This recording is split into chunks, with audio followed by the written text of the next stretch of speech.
it comes. They'll be voting Raving Loony when it comes. They'll be voting Raving Loony. Voting Raving Loony. Voting Raving Loony. Yeah, we had some good fun doing that. I bumped into Art Wood. He was about at that time, wasn't he? I bumped into Art Wood many years later. And I'll tell you where I had seen him a couple of times. Ronnie Wood's brother, wasn't he? Yes, Ronnie Wood's brother. Do you know where the first time I ever really met him and spoke to him was? At Screaming Lord Sutch's funeral. Yes, he was there, yeah. He did a bit on the stage. Was he not in the Birds as well with Ronnie? Yes, he was, yeah. I met him before he snuffed it recently at a jazz club in London. Did you? In fact, on the Decca record label, I've got a 45 of theirs. Oh, that's worth a bit. Yeah. Of course, you had that'd be Rod Stewart hanging about and Long John Baldry at that time. Well, Long John Baldry, I worked with him many times. Farnborough Town Hall was also another big venue around here, and I can remember one time we were on at Farnborough Town Hall with Long John Baldry, Brian Auger Trinity, and Judy Driscoll. It was on fire. They were the travelling road show at the moment. They were top of the bill. We were the local band. We were setting our stuff up on the stage, and Brian Auger's band was setting their stuff up on the stage, and the two drummers were discussing what drums they could use of each other so that they, to save room, which we all did. And there was this young chap there, and he seemed to be just the road manager for Brian Auger, for Long John Baldry, really. Just somebody happened to set their stuff up on the stage, and he said to John Baldry, "Am I going to be able to sing a couple of songs tonight?"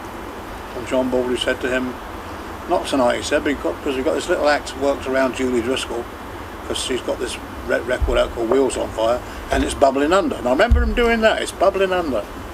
He said, "Go and ask the other band if you can sing with them." Well, I was there on the conversation. And I said, "Yeah, of course you can. What do you want to sing?" He said, "Johnny Be Good in A and a Whole Lot of Shaking in C." Okay, yeah, fine. We already did them songs. He said, I said, "What shall I call him?" Now, I already knew his name. He said, what shall I call you?" He said, "Call me Stewart." I thought, well, I can't call you Stewart because Stewart was already the lead vocalist of a band called the Mojos. But I knew his name, you see. So when it came to his turn to come on the stage, we went on and did our second bit. "Ladies and gentlemen, tonight we've got a new singer for you. You're going to come up and sing a couple of songs for you. Here he is, Rod the Mod Stewart." I was probably the first one to ever call him Rod the Mod. 2 years later, all over the music newspapers, there's Rod the Mod Stewart. I often wonder whether he ever remembers that. He didn't seem to be that good at that particular time. Very raucous voice, which he's still got, but he's certainly made more money than I have. I mentioned Larry Parnes and Joe Meek earlier on. Well,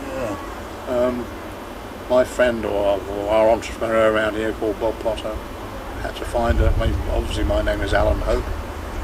I had to come up with a name, something like Adam Faith or Marty Wilde or Tommy Steele or Duffy Powell or Dickie Pride or Nelson Keane or Johnny Gentle, Billy Fury. I had to come up with one of those sort of names. So I came up with the name of Kerry Rapid. And we were called Kerry Rapid and the Blue Stars when we first started out, but the name Kerry Rapid stuck all the way through. In fact, I can meet old boys today in town and say, "Hello Kerry, how are you?" they don't even know my real name, even today. I'm 68 now, Yeah. I suppose the nearest thing I ever got to making it, if that's the right sense of the word, in 1960.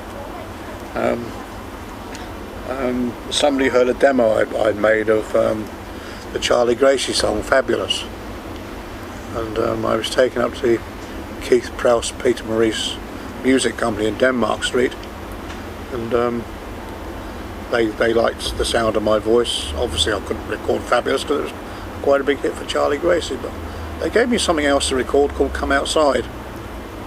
You know the song, "Little doll, we've been dancing all night long. Little doll, Well, that's how the song was. It was just an ordinary, run-of-the-mill, nothing song really, in 1960.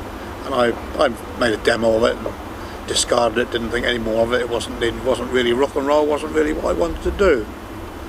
Then of course 1962 it made #1 when Mike Sarm recorded it, when he put Wendy Richards on as the girl doing the answer backs, which I never thought of.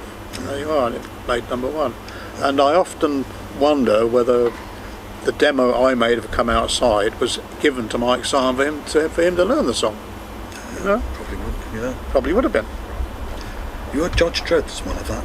Yes, I have, yeah. He slags her lefts and blinds at Brilliant. Yeah. He's gone as well. He was good. Did you meet him? No, I never met him at all. I'll tell you who I did meet, who was much like him, was Big Daddy, Shirley Crabtree, the wrestler. Yeah. Yeah. He had a club up in Halifax. We just got there and played now and again. Yeah. Yeah. So There were some good times. I mean, I actually gave up the music business in 1978. When I moved down to Devon and bought a hotel.